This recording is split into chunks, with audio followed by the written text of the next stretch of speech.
morning. We're here to get an update on COVID-19 in Oregon, and I'm joined by Patrick Allen, Director of the Oregon Health Authority, Rachel Banks, Public Health Director at the Oregon Health Authority, and Dr. Dean Seidlinger, our state epidemiologist. Today, we'll share the next steps in our vaccine rollout, but first, I'd like to take a moment to acknowledge the great progress we've made in battling COVID-19. This Sunday marks 1 year since the first case of COVID-19 was reported in Oregon. I remember that day as if it were yesterday, and at the same time, it feels as if it's been much longer than 1 year. For the past 3 weeks, we've seen our case counts steadily decline. Our hospitalizations have matched that, and last week, we reported the lowest COVID-19 deaths since the summer. Oregon's percentage of positive tests has consistently hovered around the 3% mark, which is also a promising sign. It means the smart choices Oregonians continue to make are helping slow the spread in our communities.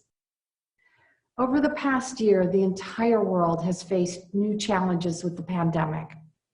I've been inspired and impressed by the sense of community and responsibility that Oregonians have shared to protect one another during these tough times. I've said it before, but it deserves being said again. Oregon is a really special place, and I'm so touched by how strong, resilient, and brave you all have been through these unprecedented circumstances. Thank you. 1 year in, with our vaccine efforts continuing to ramp up, we truly see the light at the end of the tunnel. Like every state, we've had some bumps along the way, but overall, we're getting shots into the arms of Oregonians quickly, safely, and equitably. We have more than 14% of Oregonians vaccinated with their first dose, which is more than 500,000 Oregonians. And at least 1 in 3 seniors age 65 or older have had at least 1 dose of the vaccine. Today, we're sharing who's up next to receive the vaccine and how we'll be ramping up our efforts as more supplies come online from the federal government. For the next month, we will continue our focus on vaccinating seniors. Then, beginning on March 29th, we'll open up to the next group in 1B. This group includes adults ages 45 years to 64 years with 1 or more CDC-defined underlying health conditions. A portion of our frontline workers who are highly vulnerable as we enter busy seasons for them, including our migrant seasonal farm workers, seafood, agricultural, and food processing workers, and our woodland firefighters. It also includes families still displaced by the September 2020 wildfires, people living in low-income and congregate senior housing, and individuals experiencing homelessness. The next phase, starting no later than May 1st, includes the rest of our frontline workers as defined by the CDC. This group is very broad, but the parameters are also very clearly defined. The CDC defines this group as necessary for the functioning of society. These are Oregonians that have a job that puts them at higher risk for contracting COVID-19 because they either cannot work from home or find themselves in regular close contact with people outside their household while at work.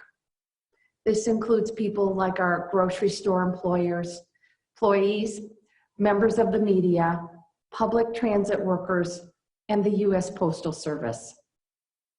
There are many more that fall into this category, and Director Allen can share more details.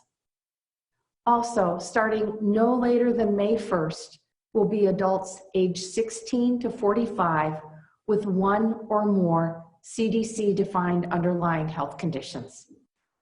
And from there, we will open it up to the general public. No later than June 1st, will be general population age 45 years and older, and no later than July 1st, all Oregonians age 16 and over will be eligible for the vaccine. Yes, you're hearing me correctly. Come summer, provided supplies from the federal government continue as planned, any Oregonian who wants the vaccine will be eligible to receive it. And while that gives us all a reason to breathe a sigh of relief, it should also serve as a reminder that the finish line is in sight and we cannot let up. New variants of this virus still threaten our communities.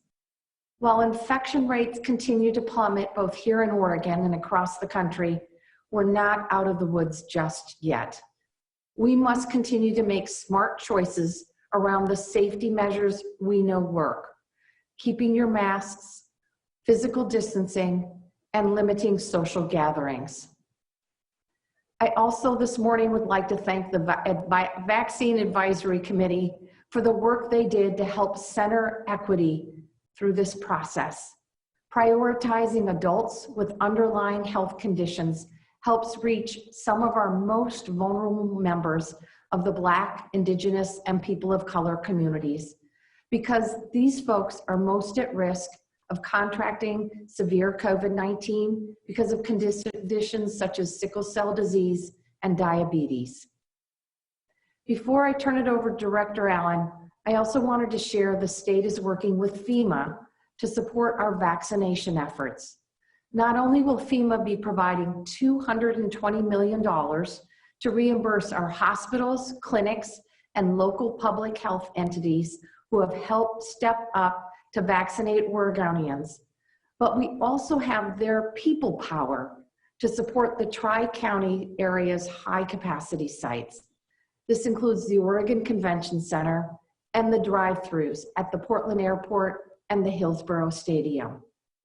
FEMA will also be working with vaccine sites at Deschutes and the Salem Fairgrounds as well. Initially, 20 staff will arrive next week to plug into our operations.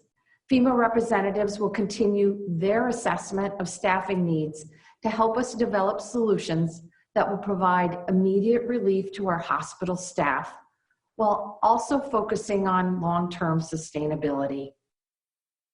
We are really grateful for this assistance and look forward to the next steps in our vaccine response. Each week, more supply comes online, more Oregonians get vaccinated, more progress with each and every day. And with that, I'm going to turn it over to Director Allen. Thank you, Governor Brown. Again, I'm Patrick Allen, Director of the Oregon Health Authority, and I'm joined today by Rachel Banks, our Public Health Director. This morning, I want to give you an update on Oregon's COVID-19 immunization effort and tell you why we're speeding up the timelines we've set for opening eligibility to the next groups of Oregonians.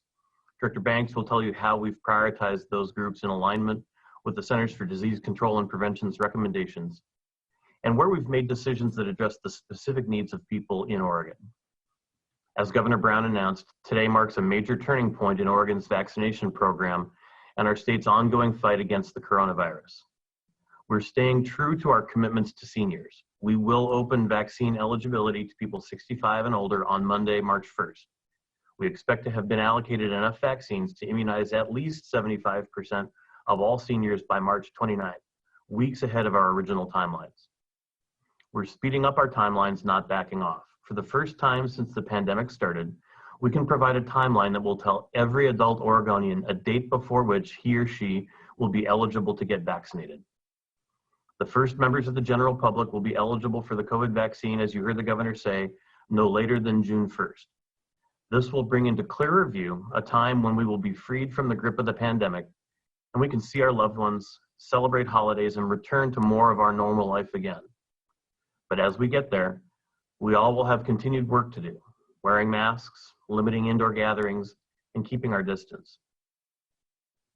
The federal government and vaccine manufacturers have committed to sending game-changing volumes of vaccines to states. We intend to ramp up vaccine distribution in Oregon to vaccinate as many people as possible, as quickly as possible, and stay ahead of the dangerous and rapidly mutating novel coronavirus. But as always, our ability to meet these timelines depends on the same factors we've balanced all along: an adequate and consistent supply of doses from the federal government, the number of people eligible and willing to get vaccinated, and the capacity of our vaccination sites to immunize people. But first, let's start with a look at where we currently stand. As of yesterday, February 25th, Oregon vaccinators have administered 911,648 first and second doses. Over the past week, Oregon vaccinators administered an average of 20,027 doses per day. Over 500,000 Oregonians have received at least their first dose. Oregon has administered first doses to 14% of our population, which is also the national average. Oregon has administered full two-dose vaccinations to 317,702 people. Overall, 7.2% of Oregonians have been fully vaccinated, and there we're ahead of the national average, which is 6.5%. At this stage in our rollout among older adults, approximately 156,000 Oregonians aged 70 and above have received at least one vaccination. That's 31% of all currently eligible seniors. About 46% of people 80 or older have been vaccinated. In all, 194,565 people aged 65 or older have had at least one dose of the COVID-19 vaccine. That's more than 1 in 3 total seniors. Now let's look at the timelines and the eligible populations Governor Brown announced. And let's go to the first slide, please. As we'll show in a moment, we expect to have been allocated enough doses to have vaccinated nearly all eligible populations by the end of March. We know our eligible population numbers have always been based on estimates. We need to work harder to reach some people who can't easily get to a vaccination site, and unfortunately for all of us, some ineligible people have been vaccinated. That's made our task and timelines more complicated. But good news, as this chart shows, we intend to open vaccinations to the following Oregonians no later than March 29th. Adults age 45 to 64 with one or more CDC-defined underlying health condition with increased risk, food and agricultural workers, people living in low-income senior housing, senior congregate, and independent living, people experiencing houselessness who are sheltered or unsheltered, wildland firefighters, and currently displaced wildfire victims. No later than May 1st, the following Oregonians will become eligible: adults 16 to 44 with one or more CDC-defined underlying health conditions with increased risk, frontline workers as defined by the CDC, including state and local frontline employees, people who live in multi-generational households. And then we expect to open vaccines to the general population starting in June, no later than June 1st for Oregonians aged 45 to 64, and no later than July 1st for all Oregonians over age 16. Director Banks will tell you more about how these populations were prioritized in light of the recommendations of the Vaccine Advisory Committee and in line with CDC guidance, and where and why we departed from the federal recommendations in specific cases responsive to Oregon. But first, let me show you our math that gives us confidence we can meet these timetables. Let's go to the second slide, please. As you can see from this slide, the amount of vaccines we've received is still far less than the number of people who are eligible.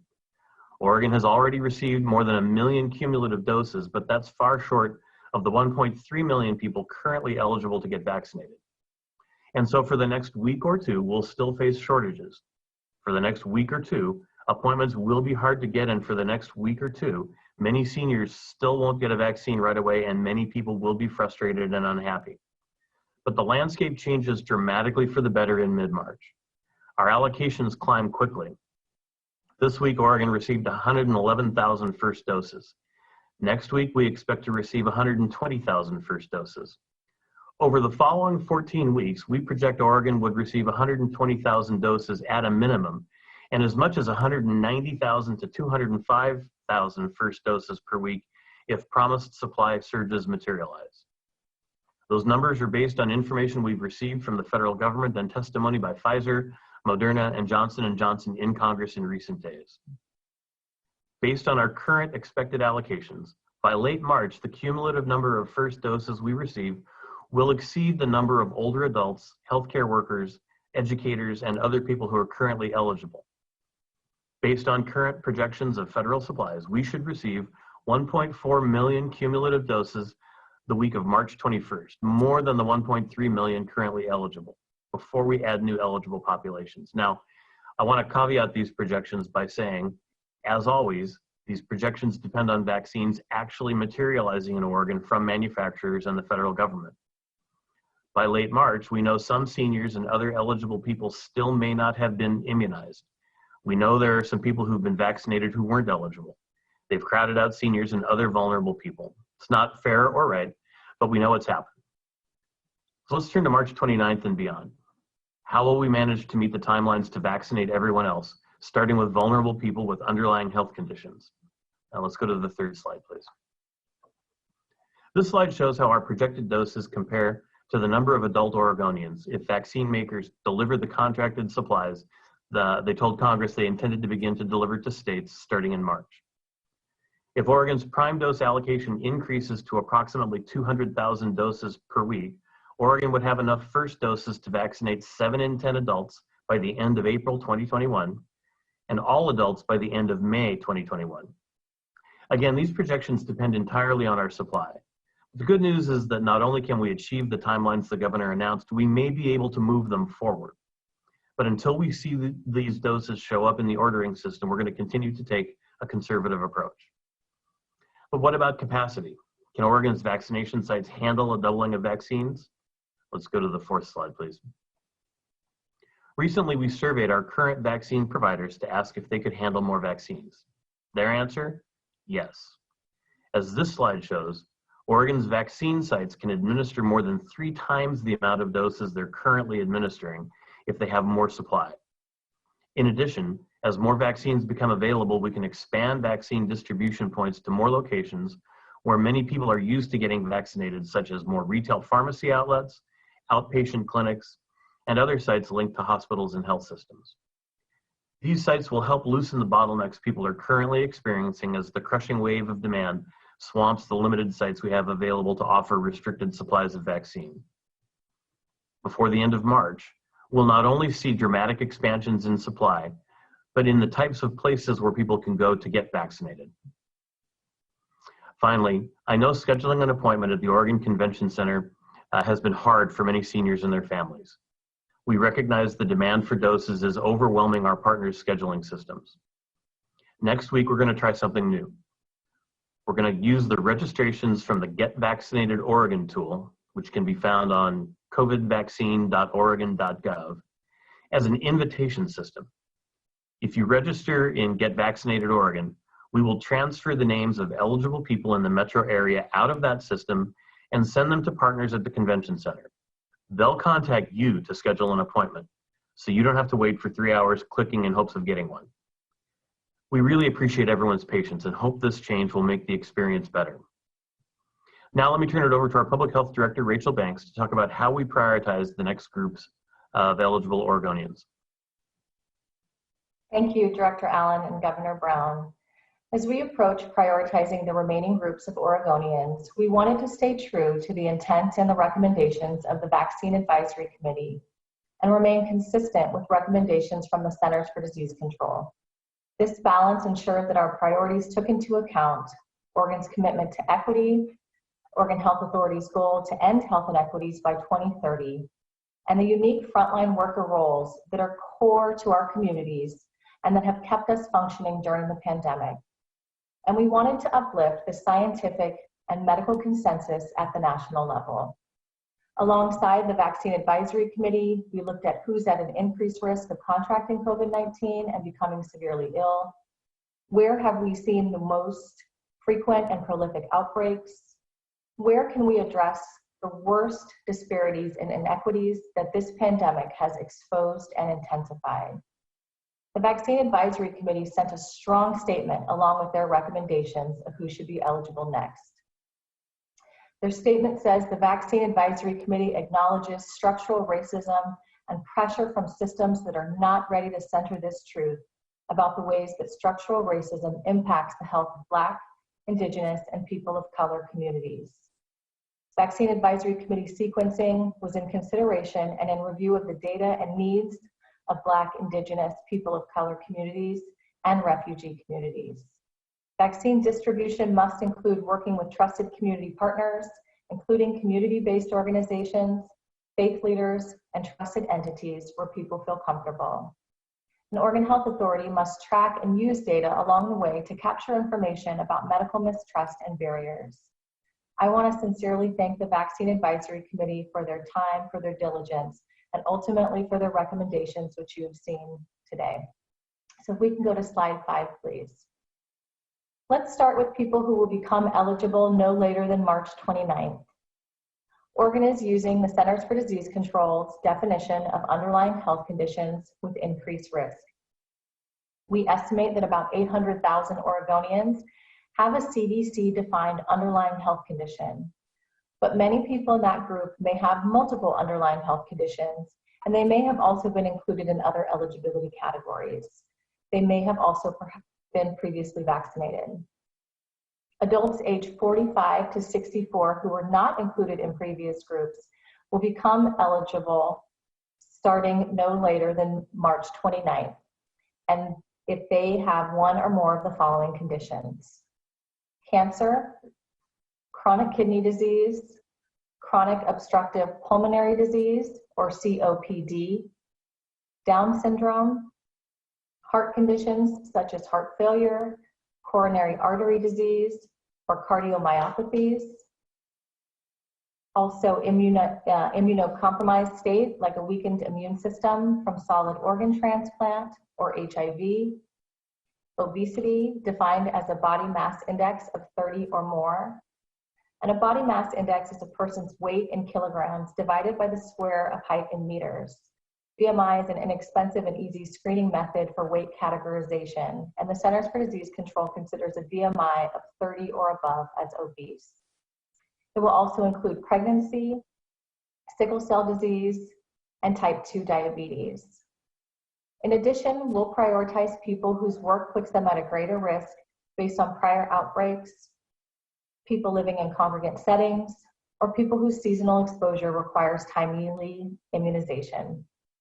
Those groups include food and agricultural workers, including migrant and seasonal farm workers, seafood and agricultural workers, and food processing workers, people living in low-income senior housing, senior congregate and independent living housing, people experiencing houselessness who are either sheltered and unsheltered, people who've been tragically displaced by wildfires, many of whom are living double up with family and friends, or in other temporary quarters, and wildland firefighters who will be deployed to fight fires and living in group camps soon. No later than May 1st, we'll move to frontline workers and other groups. Once again, Oregon is following federal Centers for Disease Control recommendations in defining frontline workers. This slide lists workers in sectors who will be eligible to get vaccinated. However, there's a 3-part test to determine if someone who works in these sectors is a frontline worker. Does a worker have regular close contact, less than 6 feet, with people who live outside of their household? Do they have routine, prolonged close contact with others for more than 15 minutes? And do they have to work in close contact with people to the extent that they can't work from home or another setting where they can practice social distancing? Workers who meet those criteria in these occupational fields and industries will be eligible to get a vaccine no later than May 1st. If you work in one of these fields but you don't meet those criteria, you'll have to wait unless you qualify under a different group. Frontline workers have been working, keeping our communities going, working day in and day out in the face of a deadly virus, and we thank you. We are so grateful for your service. Also, no later than May 1st, we will also be opening up eligibility to members of multi-generational households. This was a strong recommendation from the Vaccine Advisory Committee. We know that people who live in multi-generational households include people from communities of color and tribal nations who have borne a disproportionate burden of COVID-19. A multi-generational home can be rich in family connections, and we also know that the interaction and sharing that happens in a close-knit home can put people at risk for COVID-19, especially older people. This recommendation will help us address the current inequities in our vaccination rates and inequities in our infection rates. We will also open vaccination eligibility to people between 16 and 44 with underlying health conditions no later than May 1st. While younger people living with underlying health conditions may not face the same risk as older people, they're still at a greater risk than the general public. In total, we estimate the number of people who become eligible by May 1st is approximately 980,000 people. We will make vaccinations available to the general public no later than June 1st for people who are between the ages of 45 and 64, and no later than July 1st for people between the ages of 16 and 44. Going forward, as more vials of vaccines are shipped to the state, our ability to achieve a level of protective vaccinated immunity will depend on another factor: the percentage of Oregonians who choose to get fully vaccinated. As Director Allen said, we can see a point in time by late this summer where every Oregon adult will not only have had the chance to get their first vaccination, but their booster dose too. That possibility offers great hope, and it poses an additional challenge. Soon, we'll reach a point where we no longer have too few doses for too many people who want them.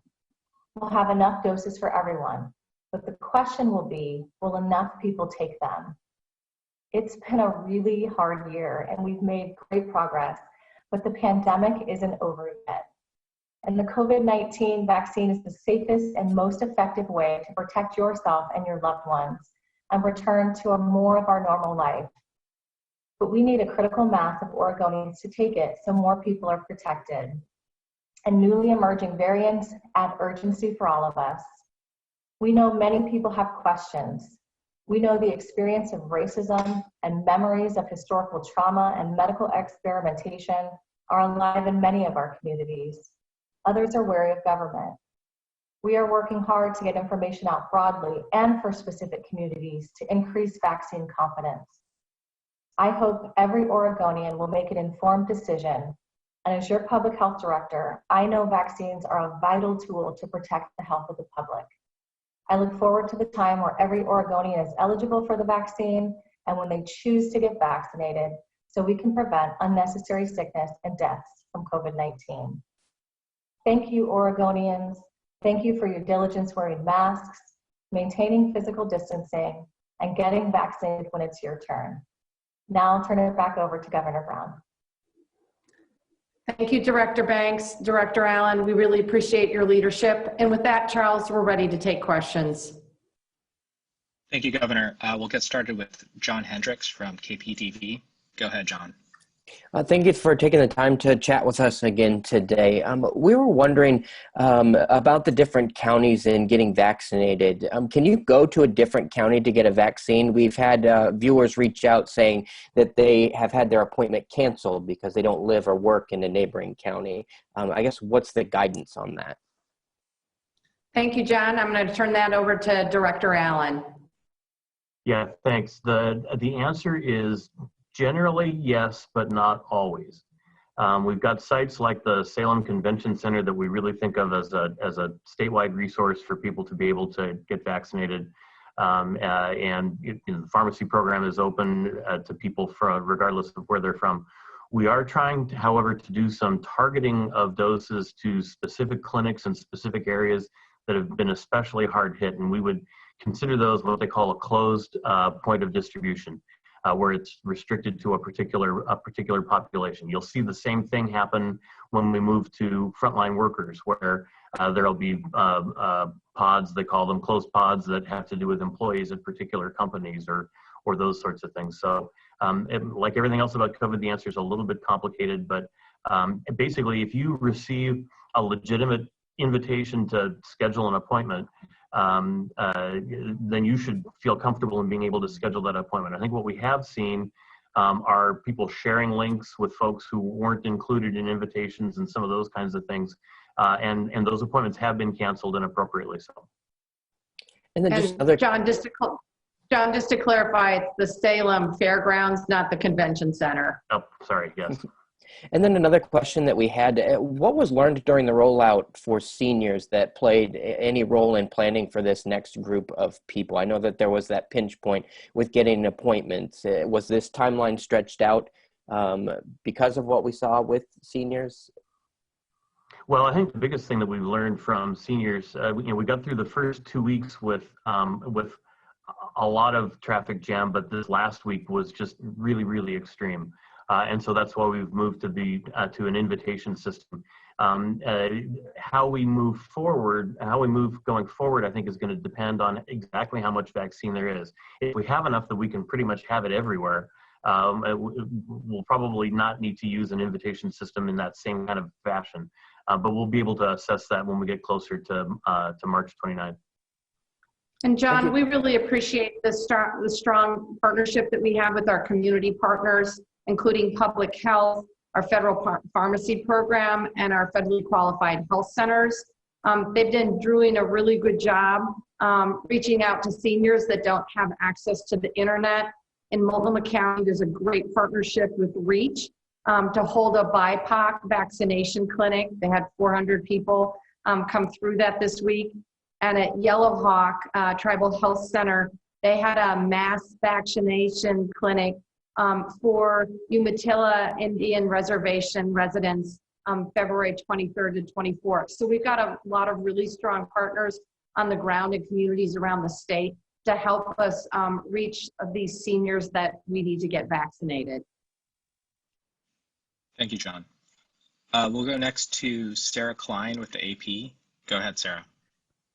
Hi, yes, Governor, you kind of just mentioned this, but I'm curious what the state is doing to help get a shot to seniors who might be disconnected, socially isolated, or without resources such as family members to, help them sign up. Thanks, Sarah. I just went through some of those, and so I'm going to turn it over to Director Banks to have her detail some more situations. Thank you for the question. So some of the things that we're doing is working with federally qualified health centers, local public health authorities, and we funded a network of over 170 community-based organizations. They include organizations that are serving seniors specifically, and then also other organizations, faith-based organizations, for example, that serve a wide variety of people, including seniors. We have counties and a variety of different examples in counties. Some include the Interfaith Network in Marion County, as well as the Rosewood Initiative, as Governor Brown mentioned, the REACH initiative that's working with Highland, Haven, and as well as Asian Health and Service Centers, who are working with elders and seniors in their population to help them get signed up or to help give them information that they would need. So those are some of the examples that we've seen thus far to work with and reach out to seniors, as well as we're working with AARP to do a mass mailing. And we continue to have options that are available by phone as well as online. And just a quick follow-up to that. Have you guys had many anecdotes or heard of many cases of seniors slipping through the cracks? Thank you. Director Banks, do you want to respond to that, please? Sure. I mean, we're particularly interested and aware that there may be those folks who fall in between the cracks, and we're particularly focused on those who often get left behind, those for a variety of reasons. They're homebound or they are from communities of color, and that's why we funded community-based organizations and are working with local public health authorities to come up with creative solutions, including providing transportation or other options for those who are not able to access our sites. Unfortunately, at this point, we know that there are people who still want to be vaccinated who are not able to be vaccinated, which is why, as Director Allen mentioned, we're trying additional methodologies to get folks in and to have more appointments available for folks. And Sarah, it's certainly going to look different in different communities around the state. I know, for example, in Douglas County as well, the director of local public health there, Dr. Bob Dannenhofer, they're working with providers. And so seniors in Douglas County can contact their physician or their nurse to secure an appointment. So it really looks different in communities around the state. We could not be doing this without our incredibly strong partnerships with local public health, with our hospital and health systems, with our federally qualified health centers, and frankly, just wonderful community-based organizations that are not only working with us to get the word out, but literally helping us get seniors to the right place, or in some circumstances, getting a mobile van to where the seniors are. Thank you, Sarah. We'll go next to Genevieve Riom with K2. Go ahead, Genevieve. Hi, Governor Brown. Thanks for taking these questions today. And Pat Allen and Rachel, thanks. We appreciate your time. A few questions related to schools. The first one is there an update on the percentage of states students that are currently back in the classroom? I know last week it was 20%. Thank you. Yes, I had an opportunity this week to tour Calapooya Elementary School. It's part of the Salem-Keizer School District. The elementary school is located in West Salem. An opportunity to talk to a first grade teacher and the principal there. I will tell you that the students that they are talking to, and they've got some limited in-person instruction happening, the students are bouncing off the walls with excitement to come back to the classroom. In talking to the first grade teacher, Ms. Ames, she is also very excited, and obviously the principal is as well. So they're looking forward to welcoming more students to in-person instruction over the next week or so. At this point in time, we have 138,000, roughly 20% of all students participating in in-person instruction. We have over 635 schools with hybrid and more, and we have schools with limited in-person instruction or full instruction over 1,100.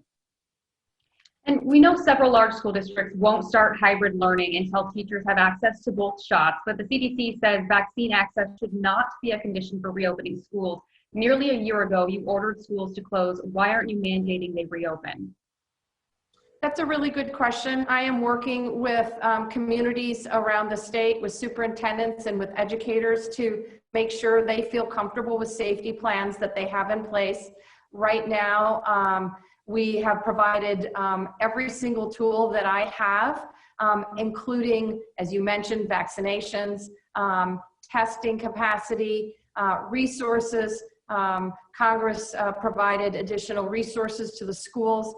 And under the leadership of Colt Gill at the Department of Education, Oregon has one of the most rigorous protocols for safe in-school learning, our Ready School Safe Learners Protocol. So we are working with districts to get more and more students back into the classroom, and I really appreciate the strong leadership of superintendents across the state in our districts, urban and rural, and everything in between. Director Allen, would you like to jump in?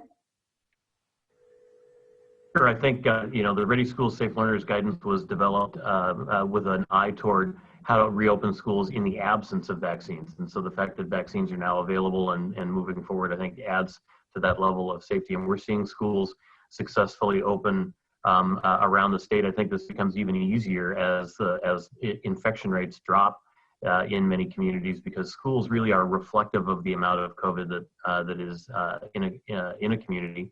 And as it drops, the risk continues to go down as well. So we think we've really set the table for schools to be able to successfly reopen. Governor Brown, Genevieve, if you have just one more follow-up, Genevieve, we've got a number of your colleagues on as well. One quick follow-up. Thank you, Charles. Governor Brown, you mentioned that you're using every tool in your toolbox, but you could use an executive order to mandate that schools start again. Why won't you do that?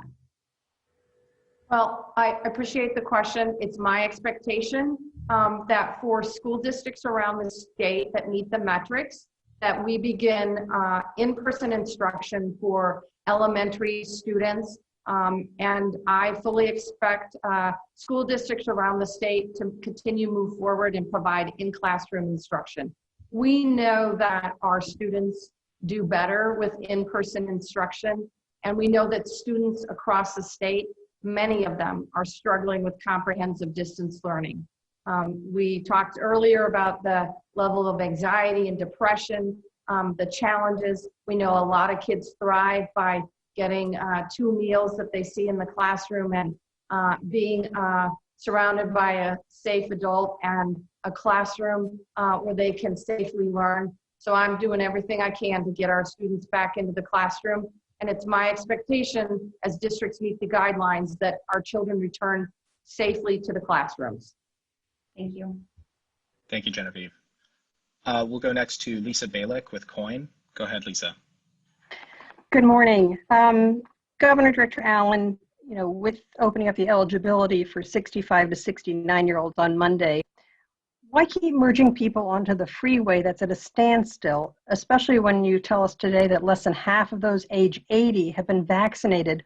Why not instead make a push to take care of them?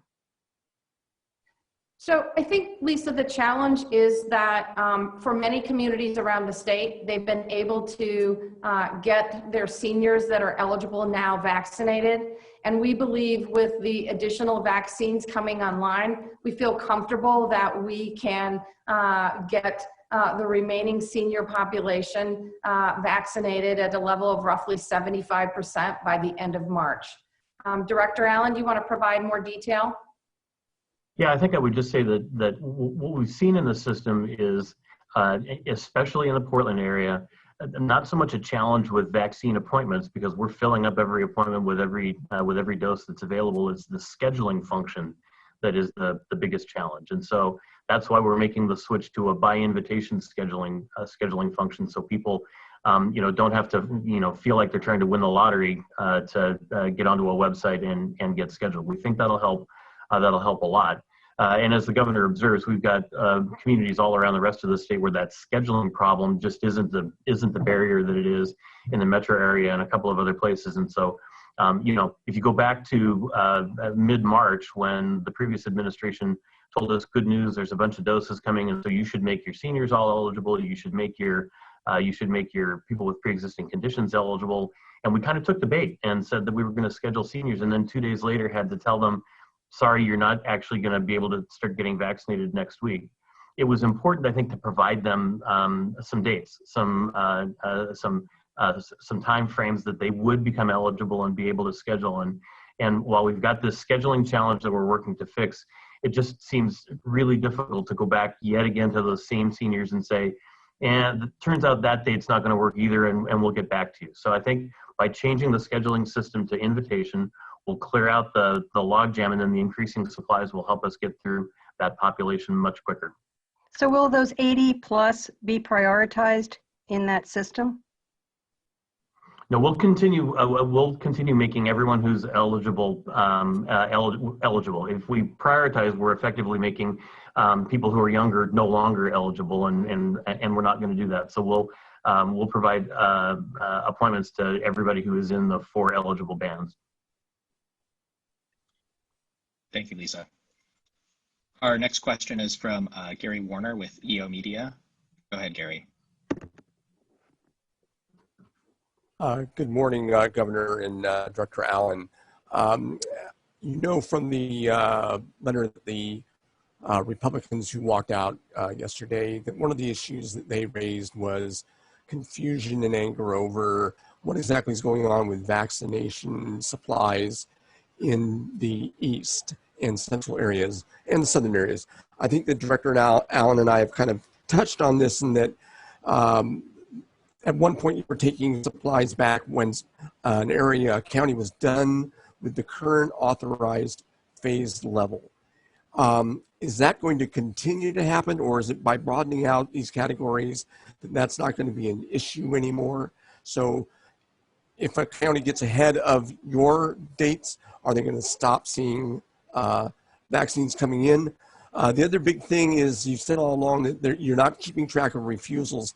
That doesn't seem like a very good idea. At some point, you're going to have to know who hasn't taken the vaccine and go swing back around on that. Are you starting to monitor that at this point? Thanks, Gary. All I will say about what happened yesterday is that Oregon is facing a slew of unprecedented crises, from the winter storm we had, President's Day weekend, to the historic wildfires that we had over Labor Day 2020, to this pandemic, to a long overdue clarion call for racial justice. Just yesterday, I ended up meeting with elected officials from Douglas County, from Jackson County, and Lincoln County to talk about wildfire recovery efforts. And all I will say is this: I expect elected officials, regardless of their party affiliation, to show up and do their work. Director Allen. Yeah, so a couple of things. First, just to be clear, if you go to our dashboard where we track the geography of what percentage of the population has been vaccinated, you would see that the upper quarter of counties include Hood River, Sherman, Wheeler County, Jefferson County, Deschutes County, Wallowa County. So I think we're doing a good job of making sure that vaccine is distributed not just to urban areas but around the state. I think as we get toward the end of March, like we did as we closed in on making seniors eligible, we'll need to see where things are in terms of how much vaccine has been distributed. And where the population is getting vaccinated. You talked about it may not be a good idea not to track refusal rates. I think it's important to note it's not that we could be doing it and we're choosing not to. It's that it's extraordinarily difficult. There aren't really good ways to track who's deciding not to get a vaccine. Over time, we can see what that looks like as people do or don't get vaccinated. And if we get toward the end of the month and we start seeing that people in Malheur County are getting vaccinated at a super high rate and people in Washington County aren't, we may make some changes to how we allocate vaccines to respond to that. Final question, Pat, is the one I always have is, when will we be done with everybody? What's your projection for when everybody not only will be eligible, but could conceivably be vaccinated? Yeah, so I think it's funny, I haven't actually calculated the end date versus the start date, but given that we think we can get through the first part of the general population in about a month, I guess I would say that we could be looking at August or September as a point where everyone's at least got a first dose, and then I think it's a little bit time beyond that for second doses. Thank you. That's good news.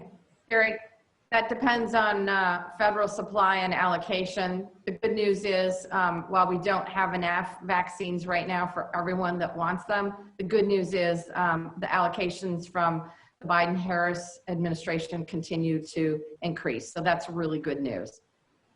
Thank you. Charles, back to you. Thank you, Governor. Thank you, Gary. We'll go next to Pat Duras with KGW. Go ahead, Pat.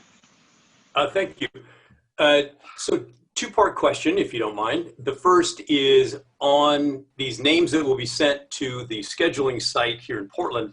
Just following up on Lisa's question, how will you decide which names are sent first? If there's only 5,000 or 7,000 doses available, will it be alphabetical or random, or is it first come, first serve? And then secondly, I know things are going well for many parts of the state, but in Portland, as you've said, it's clearly not. There were 400,000 attempts to schedule appointments yesterday. So why not call for a 2-week pause just for the Portland area to allow the vaccine to catch up and to allow our most vulnerable seniors, which is what this was designed for, allow them to get protected? Thank you. Thank you, Pat. I think the short answer to your question is we want to keep our commitments to seniors, and we're going to do that. I know it was really difficult this week. Our partners had technology issues, and the Oregon Health Authority has developed a new system that we hope will smooth out those very bumpy edges. Director Allen, do you want to talk about the selection process and the process moving forward? Yeah, we'll forward names selected at random. And we'll continue to forward names as we go forward based on more supply and more appointments being available. And Pat, I guess I think this by invitation scheduling change, I think will resolve the challenge that people were having, which was too many people trying to get too few appointments. The number of appointments will increase over the course of the month, and so we'll be able to make good our commitment to get people vaccinated. And we're going to have enough supply if things materialize the way it looks like they're going to take care of that population before we move on. Thank you, Pat. We'll go next to Amy Green with the Oregonian. Go ahead, Amy. Hi, I have two questions, but just wanted to be sure I understand first. Director Banks, can you tell me, are people with a BMI of 30 or higher, so just obese, are they considered to have an underlying condition and they'll begin vaccinations March 29th? Director Banks, you want to take that one? Happy to. Thanks for the question, Amy. So that is correct. So those with a BMI of 30 or above will be eligible as defined by the CDC for the obesity category. Okay, so not just severe obesity, but anybody who's obese will be able to begin March 29th. Correct. Obese with a BMI of 30 or above. Okay. That makes me think that the calculation is off on saying that there's 800,000 people with underlying conditions. Oregon's about 29% of people who have obesity, and I think that calculates out to about 1.2 million adults. Do you have a better figure on how many people are in that category of underlying conditions? Director Banks, Director Allen. Sure. I mean, what I'll say to that is the obesity category is highly overlapped with a variety of other categories, including underlying health conditions, clearly folks, those that are in the education field, those are in the healthcare workforce, those are in a variety of other categories.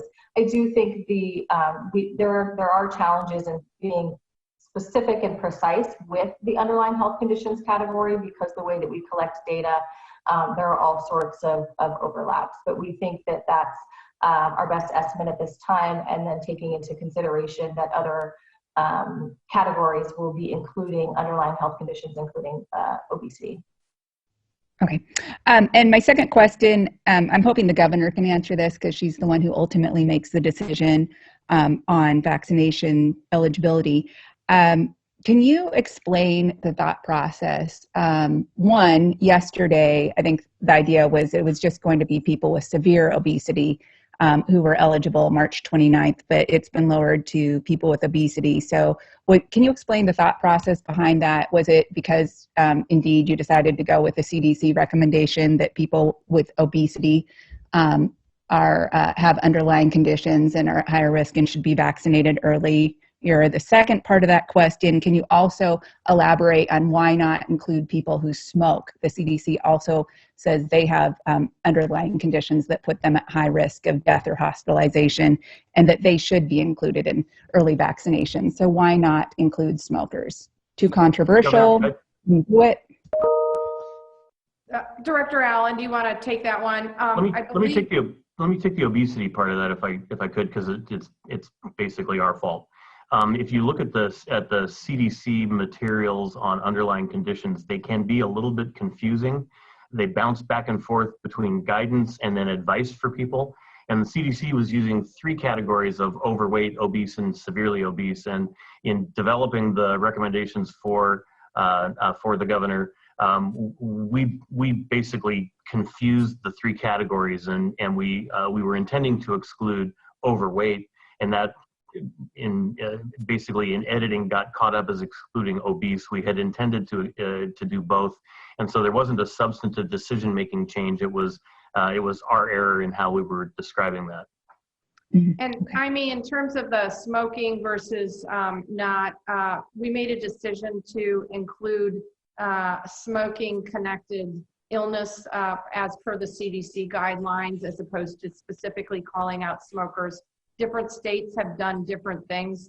In general, I will say that I relied heavily on the vaccine advisory as well as CDC guidelines in making these decisions, and really appreciate the work of the Vaccine Advisory Committee to center equity in this work.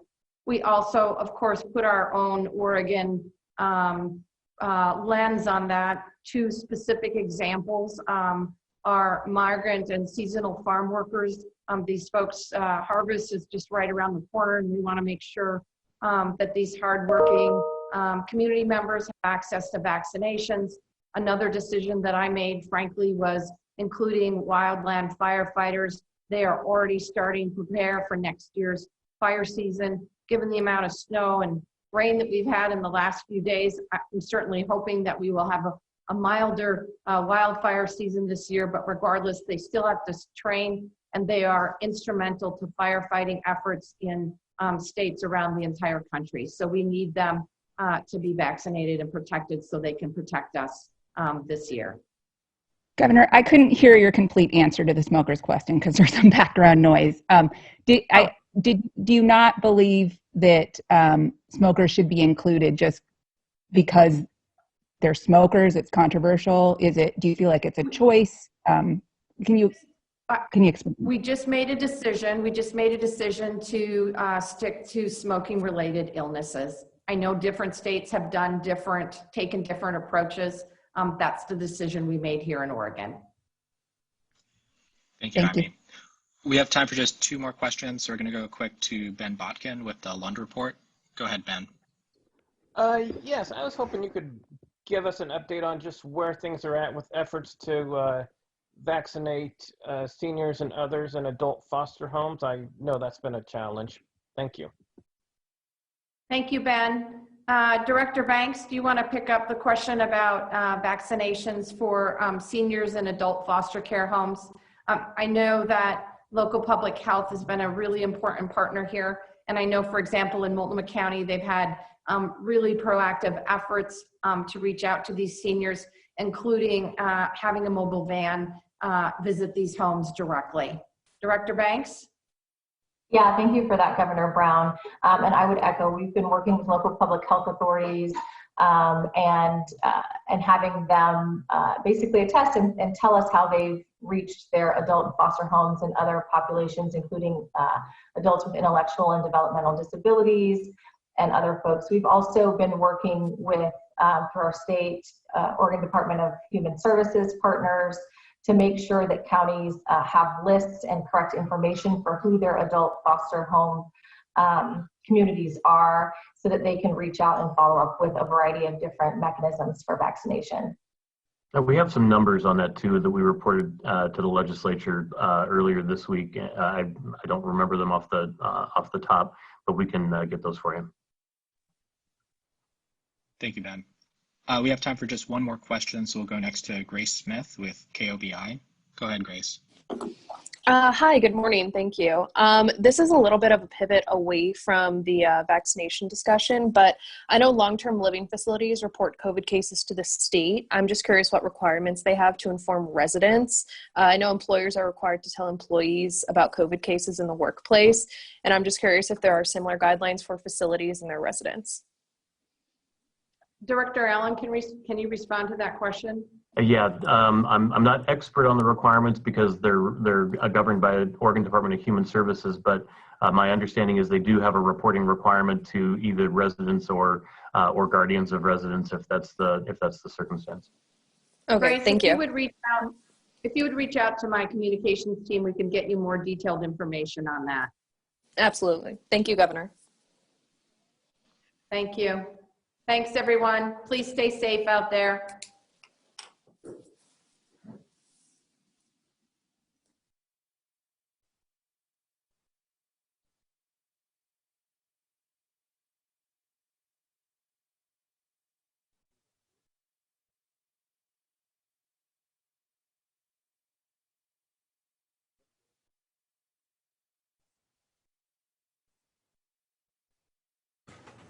Thanks, Charles. Thank you.